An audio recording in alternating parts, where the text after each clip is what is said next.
I might have snail poo in my hair. As you saw, the winter wood was delivered very early this morning. Um, it's the best, quickest, and neatest delivery we've had in 18 years. And it was Jessie, who is the boss, and it looked like it might have been her brother. I'm not sure whether it was delivering it. And very efficient. And she moved a big stack that was standing on its own and moved that to with the wood that we'll need to start using first, and then neatly dropped 6 pallets of wood together, and packed up the lorry in a hurry because there were people queuing either side of the lorry, and reversed it down the hamlet. She's this the sort of woman I was back then. It's like, I can do it, I can do it.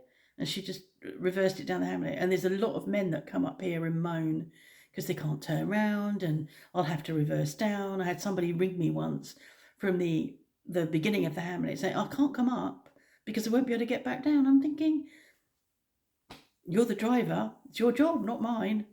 So she just got back in and reversed it back down the hamlet. Go Jessie. So the snail poo, once the wood was there, we needed to cover it with a bash, and we'd got an old bash that had been sitting on that one piece of pallet of wood that was going to be big enough. So we opened it all out, and it was covered in snails, who had been having a lovely time underneath it, I think, living underneath it. And we don't eat snails. I wish we did, because I wouldn't have to worry about what I'm doing for dinner. We're loads of snails. So we stretched the bash over the wood, but it couldn't get it to stretch to the back because it's in a double row. So it's quite big. So it's a 3 meters to get back, to get an overhang at the back. So I went underneath it and then touched something. I went, oh, with my hand, and then thought, oh my God, but that's all probably going in my hair. But you can't see it. So we pretend it's not there. I might wash it in a bit. But meanwhile, that's done. I caught him indoors climbing on logs out the back here to put a bash over the logs out the back because I ordered new bashes. I found him standing, climbed halfway up the logs, and went out and said, make sure your wife doesn't catch you doing that.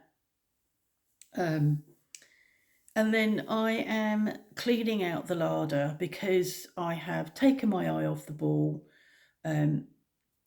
Several years ago now, a long time ago, must be 8 or more years ago, Mark, we stripped the larder, stripped all the wood out that was in there, the old shelves, because I'd got larder moths and it was quite bad and it was difficult to get on top of it.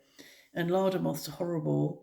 They climb into your food, and they make webs in there and lay their eggs in there, and you end up chucking food out because it's been infested. So cleaned it all out, took it all out, got rid of the old wood, which is where they live. They live in the cracks, and then put new shelving in that he treated, I think, when he did it. Put new shelving in, and then I decanted everything into glass jars, into Kilner jars. I think they're not Kilner jars. They're the other ones. Can't remember the name of them. I've got a lot of them, but I can't remember the name of them. So started with decanted food into jars, so it's like they're sealed and nobody can get at them. And then over time, that's sort of slipped a bit, and I've got a moth catcher in there that sticks to the wall so that it's got pheromones on it, and the moths are attracted to that and get stuck on it. I need to replace that. But so I haven't been decanting stuff quite as regularly or efficiently as I might have done. So there's packets in there that aren't decanted, packets that, are sitting there on the side. And I went in there the day before yesterday and realised there's mouse poo on a couple of shelves. A lot of mouse poo on a couple of shelves. So we've set traps in there, 2 traps, killer traps, bloody catching the bloody things and releasing them like we used to. A bit like the Hornets, really. We're not good to ourselves with, releasing stuff and being kind and humanitarian, but Yeah. Found the mouse poo, put traps in there, haven't caught anything yet, and then girded my loins this morning to start cleaning out in there. So started cleaning out in there, chucking packets away that have just been nibbled into. But what I noticed then on the other side, a shelf on the other side, I'd bought a new bag of popping corn and I'd used it once to make us popcorn 10 days ago. And actually, I don't like popcorn. I like popcorn, but I end up feeling bloated with it. So I made us some popcorn about 10 days ago, put that packet back in the cupboard in the larder, and the shelf on the other side is just covered in popping corn. So I have been in there for probably only 40 minutes, cleaning out, dumping stuff, chucking stuff out, cleaning stuff, putting disinfectant in there. The traps are still there. I'm probably not going to put anything much back in there. I'm decanting stuff into glass jars again. And yeah, I need a break. I've had to stop because I needed a break. We'd done quite a bit this morning. So, yeah, not nice. I was going to get Mark to help me, but he had a bit of a rush around this morning because the lorry arrived early and there were pallets to move and stuff to do. So I thought, oh no, I can do it now. I had to gird my loins, but once I'd girded my loins, it was done. I hate it. It's disgusting, but I also get pissed off that I'm having to throw food away. That really pisses me off. And I'm throwing food away, a packet that's had a tiny, tiny nibble taken out of the packet, but I don't know. That's it. As far as I'm concerned, that's it. It's contaminated and I have to dump it.